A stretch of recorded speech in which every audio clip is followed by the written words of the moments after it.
Hi, this is Nicholas Hamilton, Henry Bowers from It, and you're listening to the Don't Go Out There Horror Movie Podcast.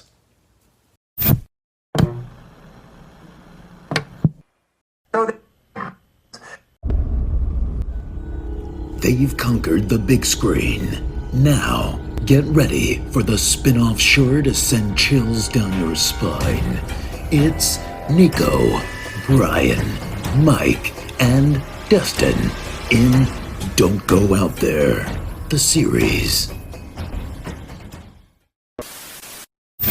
Welcome back, everybody, to DGOT, the series. We really appreciate y'all listening. We hope y'all have been enjoying these series reviews. I know we have. It's been a lot of fun.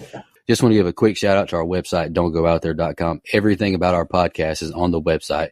All of our episodes and interviews, if you want to check those out. We've done some incredible interviews in the past. Go check them out there in a specific tab by themselves so you don't have to scroll through hundreds of episodes on Apple or Spotify, etc. We also have our store if you want to grab a shirt, a mouse pad, a hat, all that good stuff. We'd love to see your pictures, rep your favorite podcast. And Shan's Etsy page is also attached if you want to grab a tumbler. All of our social media links are on there as well. Facebook, Twitter, Instagram, YouTube, TikTok. Like us, subscribe us, follow us, all that good stuff. And the last thing I want to shout out on our website is our Patreon. We call it Blood Donors. We have the traditional monthly reoccurring kind. If you want to support us, help us pay the bills, as we say. Or if there's a movie you want us to review, that option is available as well. Just check out our website, don'tgoouthere.com. Also, if you haven't noticed, we've recently joined the Believe Network. So there's some ads on our program now. But if you want ad-free content, go check us out on Blood Donors. The ad-free episodes will be available there. We appreciate your support. Man, you got a standing desk? You are rich. I got this on Marketplace. $80. We are continuing on and concluding Stephen King's It miniseries with part 2 tonight. This is Brother Dustin's pick. Dustin, you want to just give your general thoughts on part 2? I mean, it's all right. It's not as good as part 1. I understand that. But when you don't break it up and you watch it in one sitting like I did, I think you enjoy it more. So I can understand why, back in 1990 when it came out, I think it debuted on TV 2 days after part 1 did. I can understand why they were a little let down. They had, 48 hours to let it marinate, and then they came back and they were disappointed. When you watch it all together, I think it flows better, and you don't get taken out of the atmosphere and have to get back into it. I think that hampered it in its original run, but I think it's decent. There's some cool stuff that happens, some cool developments, and there's some shocking developments as well. So yeah, I thought it was fine. All right, I'll go next real quick. This is my first time again just watching the whole series. I thought it was fine as well. Like, I definitely wasn't as good as the first part, but just as a total, like I thought the little miniseries movie, whatever you want to call it, it was just fine. Like, it's not as good as the newer stuff to me, but it was okay. I'm glad I watched it. I'm glad you picked it because I have been wanting to watch it, so I appreciate that. And it's been really cool to see Tim Curry's Pennywise, but the second half with the adults really just drug on and on and on. Then the constant flashbacks, I just wasn't a fan of it. Like, just keep it going. Like, keep it moving. It was trying to Last of Us me. I was just kind of annoyed. Yeah, I mean, I kind of feel the exact same way about this that I do the second movie, right? Like, I just am less invested in these adult characters than I am as the young characters. And so immediately that gets a bump down, right? Like, and now I will say, I actually kind of disagree with you guys, I think this series handles the flashback stuff better than the movie does. So, in my head, it's hard not to compare the two, even though they're pretty different. I will say, I think Curry is better in part 2 than he is in part 1 because there's more of him. We get to see it more. But it's unfortunate that's the case because I think he's scarier when working with the kids, right? I mean, that's just way more scary. Kids in horror, we've talked about a ton. So I think this is fine, right? But like I've said, this really isn't a miniseries problem or a movie problem. It's a Stephen King problem for me. I just think that this half of the story is kind of cheeks, man. Like, there's some good stuff here. Like, I think the breakthrough of Bev is good. Billy's character development is good, but there's just a lot of stuff here. And honestly, it's a problem in this, and it's a problem in the movie too. The ending villain, like the spider thing that I don't think is scary in any way, shape, or form. It looks like a knockoff version of the Thing here, and in the movie, it's even worse with that CGI Skarsgård head. That looks like dog shit. So, yeah, man, I think part one of this was really, really captivating, and I think, like Dustin said, I took like a couple hours off in between when I watched these two the first time again, and it does take you out of it, right? Like I think watching it as one long run on does work more effectively, and I wish I had done it, but that's okay. I think it's fine, right? I honestly do think it's better than It Chapter 2, the movie, respectfully, but not It Chapter 1. I think that's still the best adaptation we've seen so far. I was going to ask y'all that, like, compare part one of this to the first movie, compare part two of this to It Chapter 2. Obviously, It Chapter 1, the movie, was much better than the entirety of this. I think we all agree to that. But how do you feel about the second half of this compared to It Chapter 2, the movie? Yeah, I think the movie Chapter 2 is my least favorite take on those characters. Sir? I like the newer It Chapter 2 better. It's too long, but I don't know, there's still some really good scenes in it. Like the scene with the kid under the bleachers stands out. I thought the opening is very intense, with the couple by the river. It's a really good way to kick that movie off. I know it's controversial, but I don't know. Yeah, and the ending was very emotional too, with Bill Hader crying over Eddie's death. Like I think It Chapter 2, the newer version, is still better, but that doesn't mean what we watched is terrible. I just prefer the newer ones. Well, and sure. I knew that you were going to say that because this one's from 1990. So, Well, anyway, yeah. So, like, I do, Nico. The movie has the acting, right? Like, I think the acting is better in the movie. I think obviously it's more modern, so it's visually, better and more well done. But this movie, this series does use practical effects, I think, more effective. There's a scene in this movie that I think nails a lot better than the movie does because of how bad the CGI was in Chapter 2. So, but like you mentioned last week, it's hard to compare the two. It really, really is different versions of the same story to me, especially when it comes to Pennywise, which I've already said. Now, really quick ranking here, I'd say Chapter 1, the movie, the miniseries, and then Chapter 2, the movie. I'm very interested to see what they do with Welcome to Derry, because a prequel series, I don't know, man. I don't know if I was asking for that.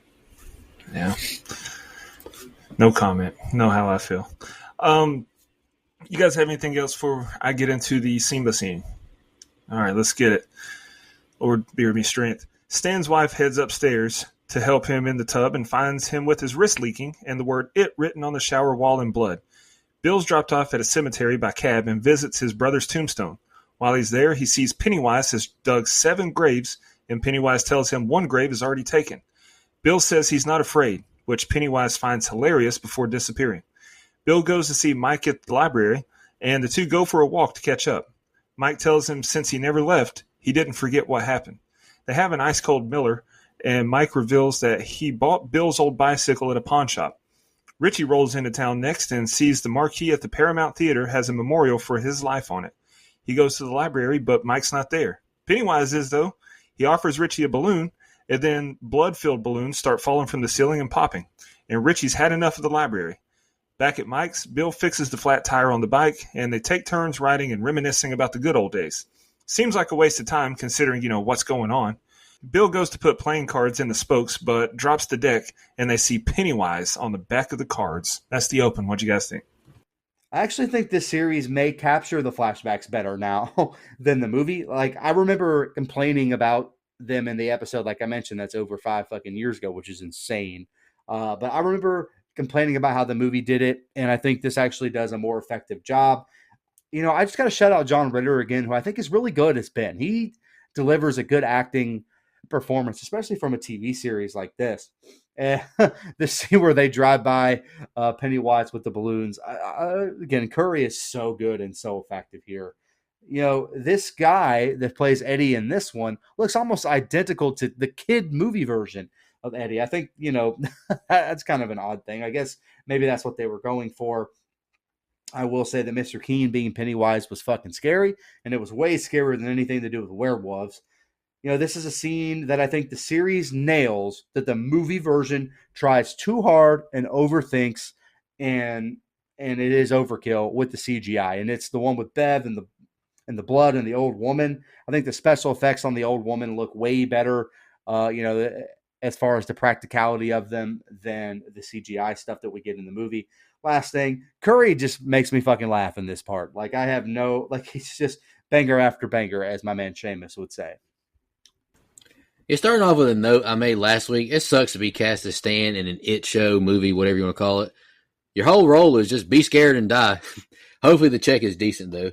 Critiquing the acting again, Stan's wife's reaction to his death was tragic, but it's just not very well acted, in my opinion. Glad we got some Pennywise action right off rip. Scary seeing him showing Billy all the graves he's already dug up for them. I really like that. I really like all the scenes with Tim Curry as Pennywise. They're the standouts for sure. I'm not afraid of you until he saw them fangs. Energy shifted real quick. The way Bill is dressed and looks, I know he can mess up a glizzy from Circle K with a Dr. Pepper. Who am I to judge a man by his hair, but why does Mike only have gray on the sides of his head? Go color that shit, OG. It was subtle, but I liked the camera work as it panned up to Bill and Mike as they started recollecting on the town. Real good review talk here, but Bill, he looks like a mix between Christopher Walken and Napoleon Dynamite. As Bill has these flashbacks, I can't help but worry that he's giving Pennywise power again. Richie is tweaking, entering the library, and continues to, hearing Pennywise's voice. I'm liking so much Pennywise right off rip at in this part too. All these balloons are only visible to Richie, but they exploded on everyone else's face. But they're not supposed to be able to see them, right? Or detect them, but they all blinked when they burst. I just thought that was interesting. Richie's descent into madness, yelling at the librarian, was hilarious as he kept getting louder and louder. I thought it was a nice jump scare seeing Pennywise on the playing cards when they dropped them. And this is the last thing I got. I thought it was a decent opening. I'm not mad at that. I thought it was good. All right. Ben is riding into Derry in a cab and has the driver stop so he can go for a nature walk. He sees some kids running and has a non-flashback of being chased by Henry. He helps the fat kid clean his bloody knee and hears someone calling out to him. He sees a skeleton rise out of the water and then gets scared half to death by a hobo asking for change. What's a hobo doing in the woods? Who knows? Back to the cab we go, and he sees Pennywise on the side of the road with some balloons, and a balloon appears in the taxi with him with a message on it. Turn back now. Eddie arrives in town, and he has a flashback of the pharmacist telling him his inhaler is placebo. He snaps out of it, and the current pharmacist gives him his prescription without even asking his name. Must be just handing out drugs to everyone in Derry. He takes a moment to say hello to the old pharmacist, and Pennywise speaks through him, telling Eddie to leave. Next up is Bev, who swings by her old house and learns her dad died 5 years ago. The new tenant invites Bev in for tea, and she goes to the bathroom where the sink was bleeding in her youth.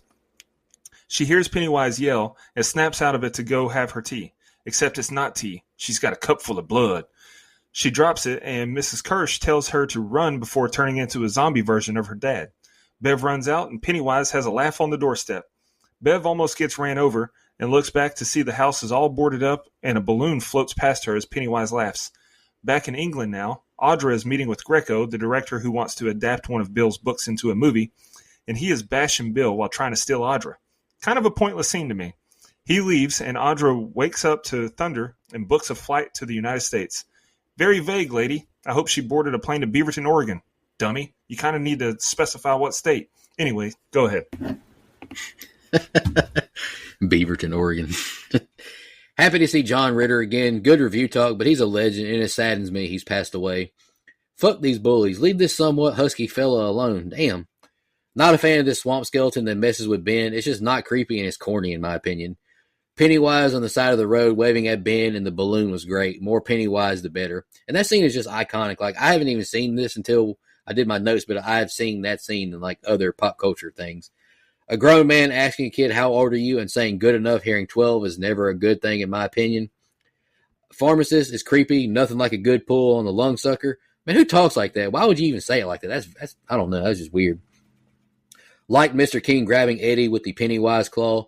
I thought it was a nice jump scare, and Eddie, thought portrayed the fear very well as well. It Chapter 2 nailed the casting in his film. That lady looked just like Miss Kirsch from this movie. Florence Patterson was the actress in the miniseries, and Joan Gregson was the actress in It Chapter 2. And I thought the casting was fantastic. Old Lady Curse is terrifying, and the makeup on her looked quite good, in my opinion, when we get the reveal before Bev runs off. The truck driver made me laugh. Like, damn, bro, you couldn't honk or swerve faster? Like, come on, man. Greco making moves quick on Audra. I don't know if I respect it or not, but hey, he did his thing. I thought it was another decent set of scenes. It's impressive Audra had the number memorized to make flights like that. But, yeah, Dustin's right. You got to kind of know where you're going. The average European mind just simply cannot comprehend how big America is. That's why I said Beaverton, Oregon, the exact opposite end of the country. That would have been hilarious. Yeah. Anyway, I guess I'll go ahead. We see a neon sign for Chop Suey Chinese restaurant, and I didn't even know Serge Let me start that over. We see a neon sign for Chop Suey Chinese restaurant, and I didn't even know that Serge Tankian owned a restaurant. That's a System of a Down reference. Eddie heads inside where he finds Ben pouring a drink. What kind of a restaurant has God, if I could talk. What kind of a restaurant just has liquor bottles that's open season for their patrons? Anyway, Mike and Bill show up, and as they're all saying hello, Richie was unnoticed, and he runs to the restroom and tells himself to get a hold of himself. Bev arrives next and faints at the sight of all the handsome old men. When she comes to, she kisses Richie right on the mouth.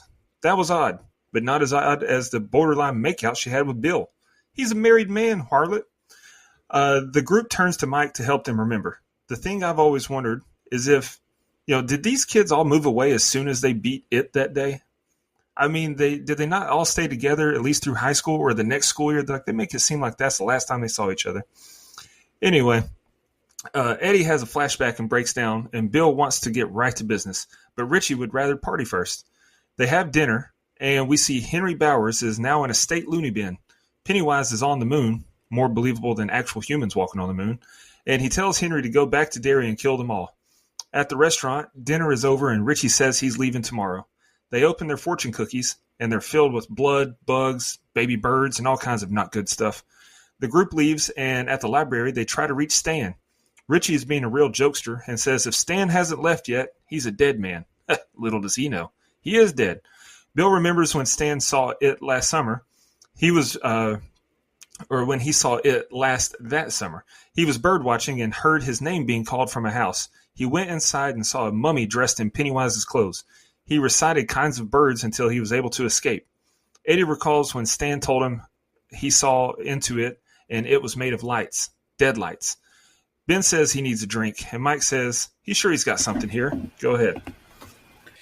Yeah, Dustin, in the scene by scene, you wrote that this is System of a Down's restaurant. The fucking Chop Suey is a great song. I don't think you trust in my self-righteous suicide.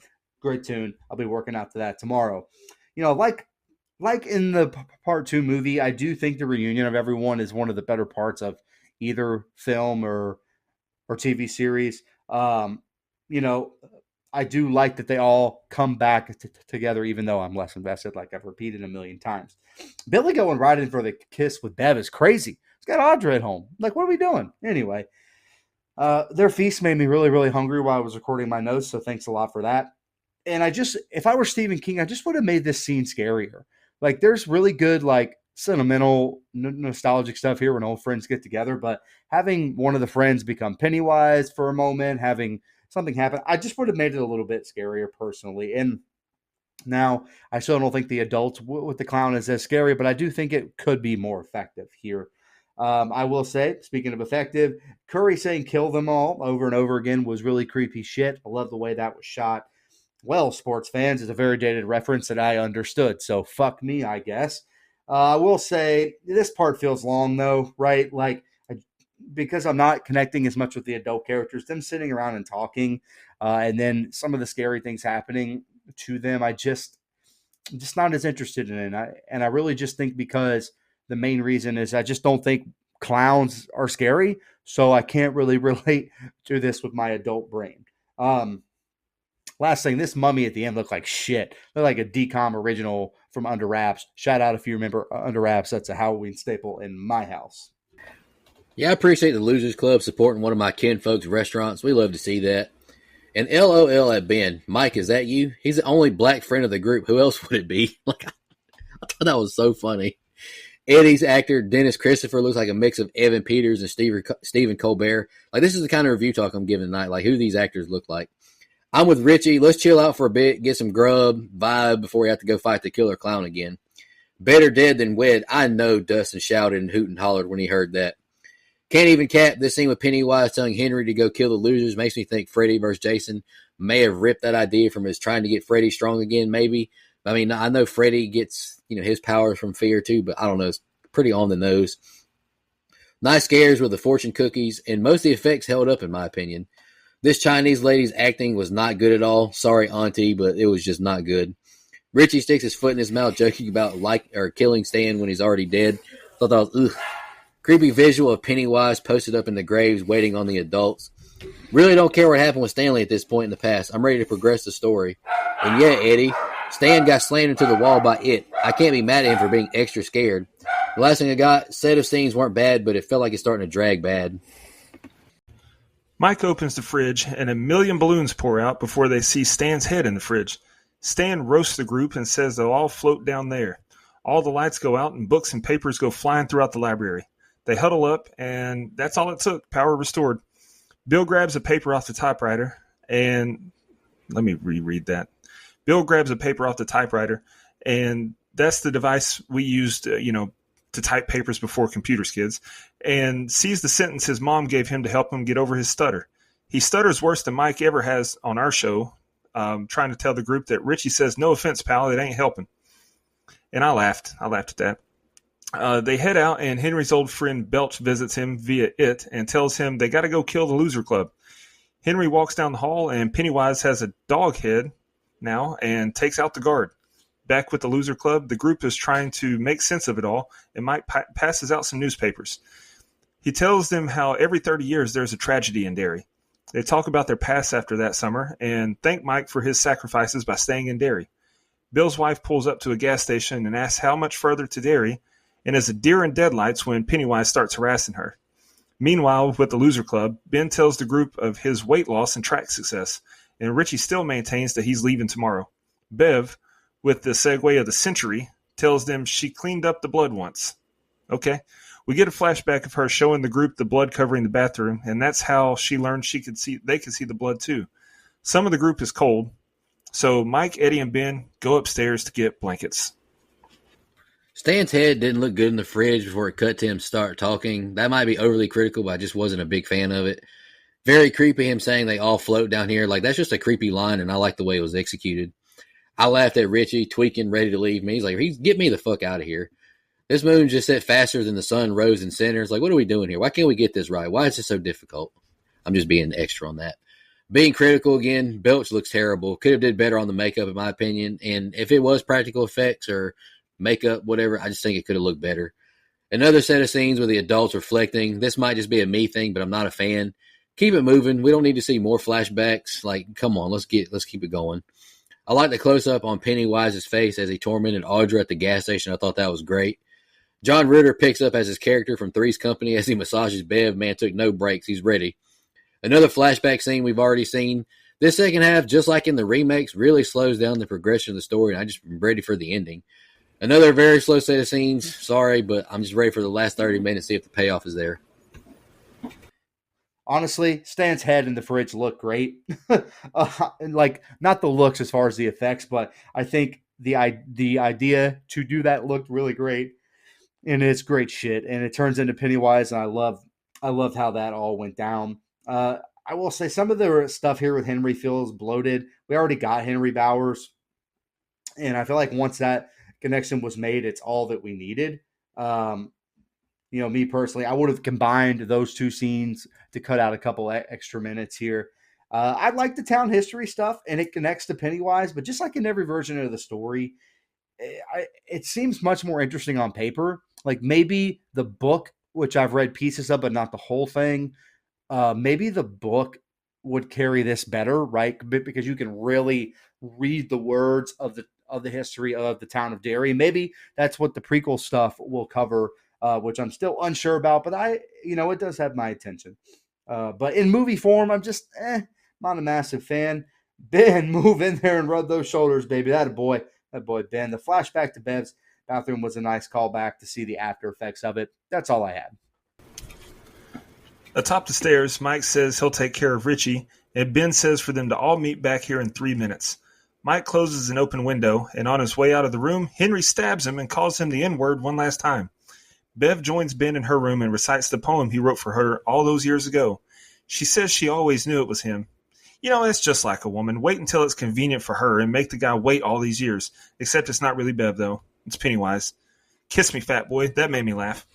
Mike is struggling with Henry, and Eddie and Ben finally make the save. Henry ends up stabbed and dead, and the group rushes Mike out to the car. They pile in the convertible Camaro and get to the spittle. Ben consoles Bev, and she recites his poem for real this time, but it freaks him out, which is understandable given the recent brush with the fat-phobic clown. Once he's sure that it's really her, they scratch the back of each other's throats with their tongues, and Eddie is a boner killer when he breaks them up. Mike is out of surgery, and Bill tells Mike that Henry is dead. He reveals to Bill that he went back and retrieved the silver earrings 10 years ago, and Bill tells Bill if he decides to leave, he understands. Back at Henry's dead body, they debate what to do next and decide it's best to discuss outside instead of in the corpse room, and Richie hears a report of a dead kid on the news on his way out. The group leaves the hotel, but Bill gets distracted by a woman and child playing on the piano. Outside, everyone has decided to leave, but Bill says he can't go. He's going to kill it. This inspires the group, and they all bring it in for a group hug. They cruise off in the Camaro, and they can all breathe easy. Bev has her slingshot. Richie still wishes they had brought a machine gun, though, and the next set of scenes is the ending. Yeah, I don't have a lot here. Just giving you a heads up, Mike. Henry Randy Orton's Mike out of nowhere and drops into the hard R N-word. Goodness gracious.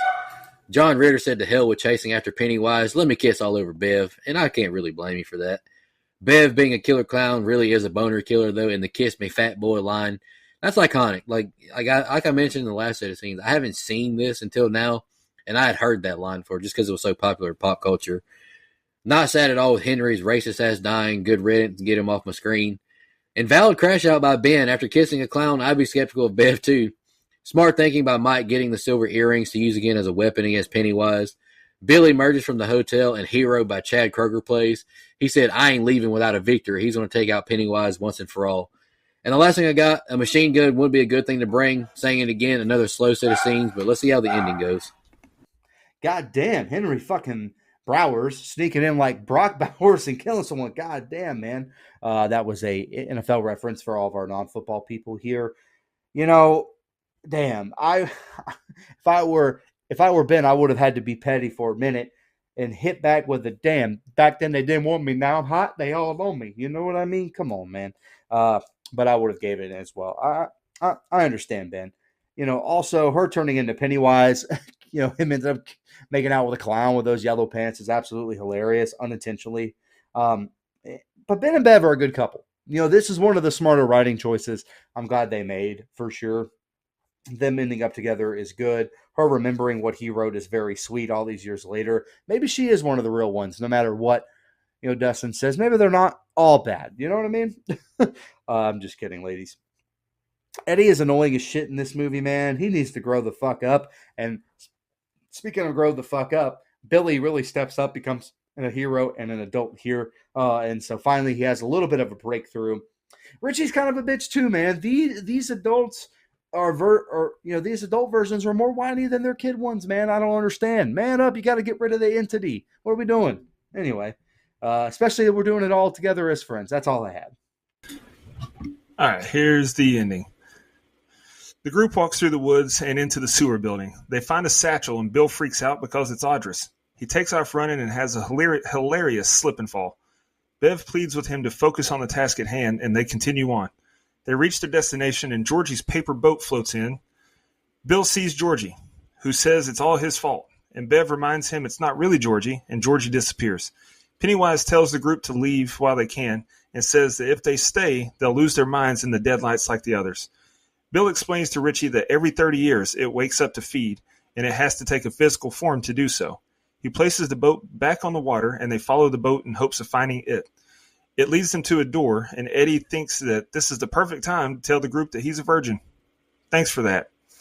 After he's done oversharing, the group heads into the door and find one of the spiders from the David Arquette Scarlett Johansson classic, Eight-Legged Freaks, review over at don'tgoouthere.com. Bev tries to shoot it with the slingshot, but misses wide left. Her second shot is true, though, and even though the earring bounces off the spider's head like it's nothing, it causes a reaction. The deadlights start to shine from underneath the arachnid and mesmerizes the group. Eddie makes some more embarrassing revelations about himself and tries his trusty inhaler trick from his childhood, but it doesn't work this time. He's grabbed up by the spider and Bev reloads. She shoots it in the chest and Eddie is freed as the spider retreats. The group quickly moves on from Eddie's apparent death and goes to finish the job. They start beating the stuffing out of the spider and rip its bloody heart out. Bill remembers Audra, and as they go back into the other room, all the bodies that were suspended by webs start to lower. He finds his wife, and they regroup and rest outside. In the hospital, Mike recaps his journey in his book and gives us updates on where the Loser Club is all at now. Bill gives his zombie wife a bike ride, and that's all it took to snap her out of it. She's good now. And it's a good thing because they almost caused several wrecks, and then they share a kiss in the middle of an intersection with traffic stopped. Very inconsiderate of them, might I add. And credits roll. Yeah, I wonder if you're going to like my line about that at the end. I love the blue lighting as the group goes underground. Like, I'm a big fan of that blue lighting, green lighting from, I mean, it's mostly the 2000s, but I like to hear in the 1990s as well. Fucked up of Pennywise to send the Georgie boat back to Bill, but I like it. I like that demented stuff. Effects of the upper part of the ceiling, not very good, but Audra stuck in the webbing, I thought looked good. Spider Pennywise, I thought it looked awful. I know it's the 90s, but yeah, I'm not giving it a pass. It just didn't look good to me. I mean, The Thing did really good with Rob Bottin's effects. Like, why not do that here? LOL Eddie tried to pull the old battery acid inhaler trick again and failed miserably. Gave it the old college try, but man, he tried to get nostalgic on him, I guess. Bev puts the whole team on her shoulders like LeBron in Cleveland and drags these bums to the promised land. Spider-Wise limps away in pain, loser. Richie said job's not done yet, and they leave Eddie behind with a quickness. I appreciate that they don't let Pennywise get away and want to end him now. The effects of the cocoon people descending down, I thought looked good. No issues there. I thought that held up very well. Did Mike say he's a lighthouse keeper? I wonder if he's fond of lobsters or wears his shoes in a queer way. Ben and Bev got after it quick. Damn, fell in love upon reunion and got pregnant real quick. Hell yeah, they didn't waste any time. And this is my thoughts on the ending. Bill and Bev, they got main character syndrome, like they got the right to block all of traffic to kiss. Y'all are some selfish assholes. Get out of the way. That's what I'm saying. Like, where's Brandy Norwood when you need her now? Another one. Damn, I didn't get a Shane Walsh reference. I got to think of something. All right, go ahead. You know, to me, Billy already had a breakthrough. So I didn't necessarily need another one here where Bev kind of has to shake him to get through to him. It's nice, but I think we already had that character breakthrough for Billy realizing he needed to stay and finish the job. But that's, you know, it's a good scene. I just don't know if it was necessary. Some of the walking around the sewer stuff feels like filler to me until they get to Little Georgie. I think the sailboat kind of, you know, creepily going along the water was so well done. And I like using the sailboat as a guide, as almost like a cool memorial to Georgie. I think that was really effective. And, you know, we already knew that Eddie admitted to being a virgin. We knew, buddy. I promise. We knew. But that's okay. There's nothing wrong with that, pal. So good for you. You know, this giant spider, I have talked about this to death already in my open, and I talked about this to death with my movie part 2. If you go back and listen, this spider stuff is not scary. It is not effective. It looks like shit. Here, it looks even worse in the movie because it ends up being a giant fucking Pennywise head that I think looks like ass. So for me, this is what I mean when I come to Stephen King's writing.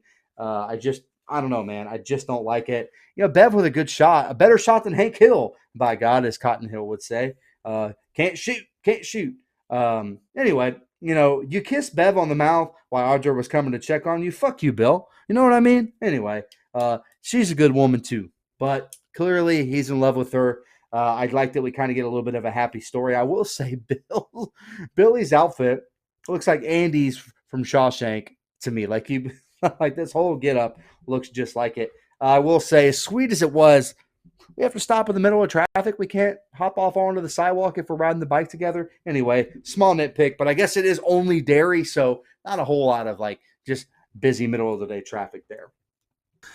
All right. Let me ask you something. Well, do you have any trivia? You go first. All right, I got a butt ton, I feel like. I know we got some fan questions too.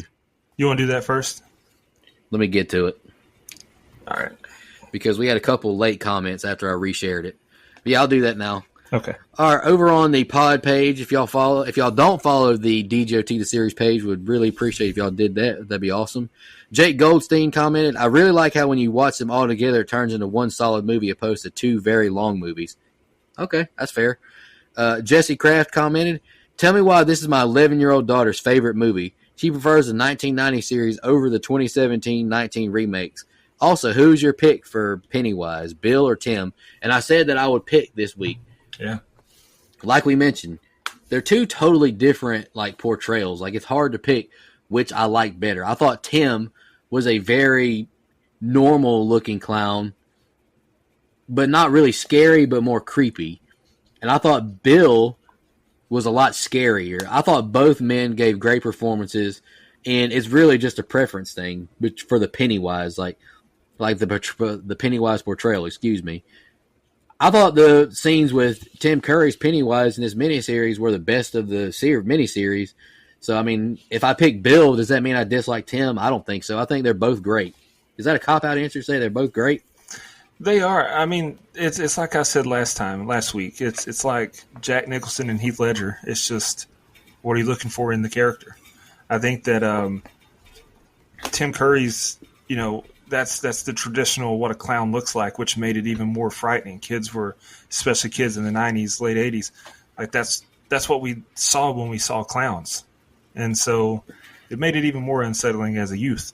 And John Wayne Gacy just got caught 12 years earlier, so I'm sure the fear of clowns was very high then. So I get that for sure. Yep, I agree.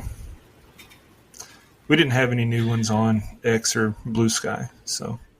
Do you want to go ahead and do some trivia? Let's go ahead and do some trivia. And like I said, I've got quite a few, so if I still need yours, sorry. But the theater scenes racked up many dull hours of waiting and retakes for the child extras. Tim Curry often came onto the stage in full costume and conducted sing-alongs with the extras, most of whom didn't know who he was. They thought he was actually a clown hired to entertain them. That's funny. The gray in Mike's hair was achieved by brushing in baby powder with a toothbrush. Yeah, that's what I do too. That's why my hair is gray on the sides. Alice Cooper and Malcolm McDowell were both considered for the role of Pennywise. Both of those would have been completely different.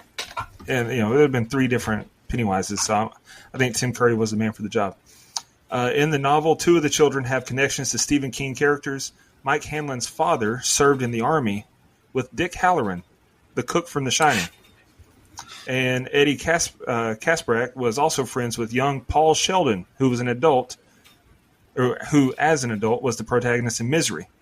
So that's crazy. Remember Dick got whacked. When ABC and Laura Marr first announced this miniseries, it was to be a 10-hour miniseries directed by George A. Romero. Romero did extensive pre-production work and closely collaborated with Lawrence D. Cohen to develop the script, but he had to bow out due to a scheduling conflict with the remake of Night of the Living Dead. This mirrored Romero's experience on another Stephen King property, Pet Sematary, which he was also slated to direct. I'm not going to lie. I think a 10-part miniseries would have been cool, but I'm glad it wasn't. I've always said sometimes they stretch things out too thinly in those, but I would have liked to have seen Romero's take on it. I think that would have been really good. Jim Carrey was considered for the role of Eddie. That's very interesting. Tim Curry has less than 20 minutes of screen time across 3 hours and 7 minutes of the miniseries. And the last one I've got is that Seth Green was also in Buffy the Vampire Slayer with David Arquette. Hell yeah. Did you read the one about Stephen King in the 2013 interview? Nope. Okay, I'll read that one. I saw a couple of them on here that I thought were interesting. Stephen King stated in a 2013 interview that he came up with the idea for Pennywise after asking himself what scared children more than anything else in the world. He felt that the answer was clowns. King also thought of a troll like the one in the children's tale 3, Billy Goats Gruff, but a troll who inhabited a sewer system. And like we just talked about, John Wayne Gacy, I mean, Yeah. the killer clown, if there's anybody who's terrifying, it's definitely John Wayne Gacy. And I'll just read one more. John Ritter retained one of the playing cards with Pennywise's face on it after filming Wrapped. As he should, because he's John motherfucking Ritter. Yeah. Come That's and really knock cool. on our door. That's really cool. Like if I was working on a movie, even if I thought this movie's probably going to suck, I would take something. Yeah. So You still put your life into it. yeah, I love hearing stories of people taking stuff from sets because a lot of times they're not supposed to, and they don't tell anyone until years after the fact, so that it's not missing anymore. That's funny. Yeah, so got the budget here for it as a total. They spent about $12 million on this. Obviously, no gross, but it was double the budget of what most normal miniseries are. So ABC and Disney and them spent a lot of money on this. 300, wow, that'd be crazy. 30 million viewers across 2 nights on ABC. So really a phenomenal showing. That's why it ends up being a classic. All right. I guess we'll go ahead and get into the ratings. I've got Brian's, so why don't I read? I'll do mine, and then you go, and then I'll read Brian's. Perfect. All right. So I've already said pretty much how I feel about it. I think it's really good. I think it's especially good considering the time period when we got a lot of Stephen King stuff that or adaptations that just didn't feel like it was high quality. I don't feel like this one's in that category. I think it's really well made, especially for a TV miniseries, not a theatrical release. I think it's up there with The Shining or Pet Sematary as the best Stephen King adaptations before 2000. All in all, though, I gave it an 8.25. Okay, very fair. I'll go next.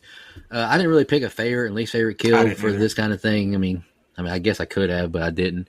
I've said it several times, but I hadn't seen it till Dustin picked it for the show, which I'm glad he did. I've been wanting to watch it. I mean, we already did the 2 new ones. We had to do the original, right? Hope everyone's enjoyed our review. I did like this for the most part. I just don't think a lot of this stuff held up well, like the effects. When I try not to nitpick it from the 90s too much because it was way back then, but movies like The Thing and Alien, I know they probably didn't have that kind of a budget, but they had great effects in those movies, even whether you like them or not. But I thought Tim Curry as Pennywise lived up to my expectations. He did fantastic. He was great. There were some genuinely scary moments, and I'm sure if you were a kid and saw this, it was terrifying. I just don't think it held up that well in some aspects, and I thought the second half just drug on too much with the flashbacks, but I still gave it a 6. I hope that's fair. It's not, but that's fine. I will go ahead and say I gave this a 7.25 as a whole. I think part 1 is better. I do think that part 2, for whatever reason, captured me a little bit more than the movie version of it did, maybe because it wasn't as long, probably the real reason. So I think all in all, Curry is effective. The kid versions of the character are effective. There's just part of the story that Stephen King writes that I'm just not a massive fan of, but all in all, I do think this is a well-done miniseries. I don't know how much better you could tell the story than it's already been told. So anything else would be a remake or redo. I don't know how much more original you could get. That's why Welcome to Derry is at least some new material that they've taken from some of the town of Derry for sure. But, yep. All right, I'll read Brian's now. He said, I had the 2-tape VHS growing up, and I probably watched the first tape like maybe 50 times growing up. And I'd probably watched the second tape maybe twice, which seems weird, but I always felt like the first part was creepy, but as adults, it goes downhill for me. Or as adults, it goes downhill for me. There is a lot of nostalgia for me. The first part scared the poop out of me growing up. I gave it a 6.5 as a whole. All right, that gives us a composite score of 7.125. And IMDb has it at a 6.8, so we're right there with them. Letterboxd 3.2 out of 5. Rotten Tomatoes, only 67% of critics gave it a favorable score. I think that's shocking. It is shocking. Dustin, I'm glad you picked the It miniseries. It's something I've been wanting to watch. Like I own the thing on, like I own the Blu-ray Steelbook, but I just hadn't watched it. Like Grove was having one of their big sales, and it was like $10. I was like, I'll take it just to have the Steelbook, you know. Yeah. You got any final thoughts on this? You can announce what we're doing next week too. It was your idea, and I think it's a good idea. Yeah, no, I don't have any final thoughts on it. I will go ahead and announce our next pick. So, like I said before, once we got closer to it, I was like, man, I really think that we should review this series that's debuting in August. That's why I picked it, because we had like a 2-week gap before it started. Well, now we're here, and the first 2 episodes of Alien Earth actually debuted last night as we're recording. And so I'm not a big Alien fan, no secret. I've been very vocal about the franchise does nothing for me outside of Romulus. But I can't appreciate how well made it is and how important it was to the genre back when the first 2 movies came out. But given that this is, a new series and it's a beloved franchise, I thought, why not? Let's do Alien Earth. So next week we're going to do episode 1, just 1 episode. But yeah, Alien Earth. Yeah, I'm excited to check it out. Hopefully it's good. I've seen mixed reviews online already. Haven't read any spoilers, but some people like it and some people don't, which I guess that checks with everything. But yeah, we'll see. We'll be back next week with Alien Earth on DGOT the series. Appreciate y'all tuning in. Hopefully y'all don't hate me for not loving the miniseries as much as others, but I thought it was fine. We'll be back next week. Thank you so much, everybody. I'll see you next week. And in the meantime, take care of yourself. Just want to remind everybody,